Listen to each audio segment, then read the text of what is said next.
dried up. Lakes Mead and Powell are at the epicenter of the biggest western drought in history. The American West is experiencing its driest period in human history, a mega-drought that threatens health, agriculture and entire ways of life. Dried Up is a series of stories examining the dire effects of the drought on the states most affected, as well as the solutions Americans are embracing. Nowhere is the Southwest's worst drought since the year 800 more evident than Lake Powell and Lake Mead, the pair of artificial Colorado River reservoirs whose plunging levels threaten major water and power sources for tens of millions of people.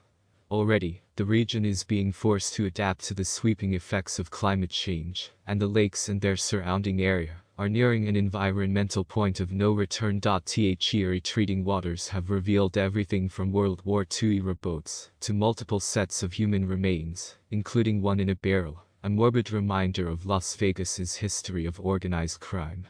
Lake Mead is projected to get down to 22% of its full capacity by year's end, while Lake Powell is expected to drop to 27%, according to estimations from the Federal Bureau of Reclamation. Both now sit at record lows. In Lake Mead alone, the net water loss has worked out to more than 6 trillion gallons, according to data from the National Park Service. Hoover Dam is already seeing reduced electricity production from Lake Mead's shrinking size, and the reservoir is projected to fall to approximately 150 feet above dead pool status, or the point at which the levels are too low to flow downstream, endangering both power and drinking water. The moment of truth is here for everyone, said Christopher Custis, a senior water program manager with the Environmental Defense Fund. The issues, he added, are an unmistakable signal that we need to change fundamentally how we manage and use water. The Colorado River's vital importance to the West. The Colorado River Basin is in a unique position when it comes to drought. The river's waters are governed by a century-old agreement among 7 states, which allocates more water than actually exists in the river, because it was based on data from one of the wettest decades in U.S. history. The river, America's 6th longest, winds through Arizona, California, Colorado, Nevada, New Mexico, Utah and Wyoming, and its basin covers about 8% of the continental U.S. Approximately 80% of its waters eventually go to agriculture, but it also provides drinking water for 25 million people, and its hydroelectric dams produce an average of 8,478 gigawatt-hours a year in power generating capacity. Under the Interstate Usage Compact, a new round of water cuts will kick in automatically on January 1 for Arizona, Nevada, New Mexico and possibly California, if water levels have not increased by year's end. For Lake Powell, specifically, the 7 states reached an agreement in April to forfeit their water from the reservoir, so that it can keep producing power. The federal government, meanwhile, plans to move about 162 billion gallons from the Flaming Gorge Reservoir into Lake Powell. And if the states involved in the Colorado River Compact can't agree on a plan to reduce water use by 2 million to 4 million acre-feet by Monday, the federal government will step in to determine the cuts. Failure isn't an option, because there is so much at stake here. Custis said. Much of the water policy in the U.S., particularly in the West, was developed so long ago that the era's different values and priorities made an eventual reckoning inevitable. Custis said.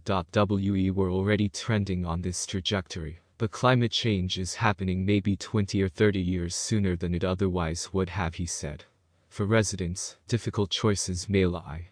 The western U.S. in general has already had to make numerous overhauls to how it manages water over the centuries and decades, said Jay Lund, a professor of civil and environmental engineering at the University of California at Davis. We're going to have to continue to make those changes for these macroeconomic reasons.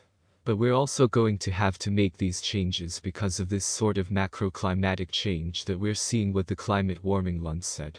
That's going to mean less water, but it's also going to mean changes in local ecosystems, as hotter temperatures become a new normal, he added. We're going to have some very difficult philosophical, political, practical, economic decisions on how we want to manage these changing conditions, he said. Meanwhile, the West, like much of the U.S., is baking under more and more record-shattering, climate change-fueled heat waves. Between 2000 and 2021, the West saw average temperatures about 1.64 degrees Fahrenheit above the average through the second half of the 20th century.